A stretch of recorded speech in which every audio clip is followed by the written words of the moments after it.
बरं, आर्थिक नियोजनाची इतकी साधी सोपी सरळ व्याख्या तुम्ही सांगितली, जी सर्वसामान्य प्रेक्षकांनाही कळलं असेल, तो कुठल्याही स्तरातला असू देत.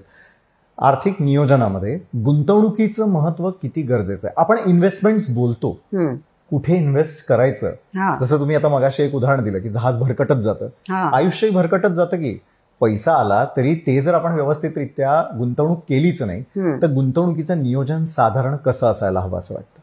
मला वाटतं जसं आपण सॅलरीज अर्न करतो, राईट, तर आपले आधी आपण पाहायचं की आपलं इन्कमिंग किती आहे.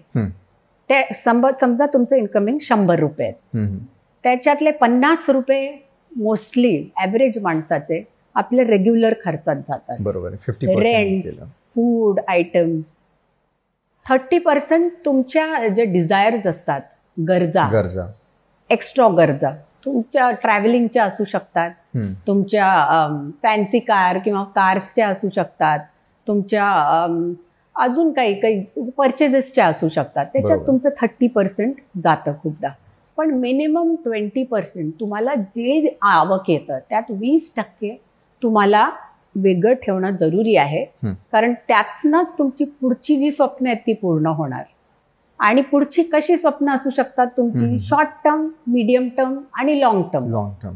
तर शॉर्ट टर्म स्वप्नांसाठी एक सर्टन इन्व्हेस्टमेंट पॅटर्न असू शकतं जे 1 to 3 years आहेत. बरोबर. 3 to 5 years साठी वेगळं इन्व्हेस्टमेंट पॅटर्न असू शकतं. 5 to 7 years अँड बियॉन्ड एक वेगळं इन्व्हेस्टमेंट पॅटर्न असू शकतं. Long term.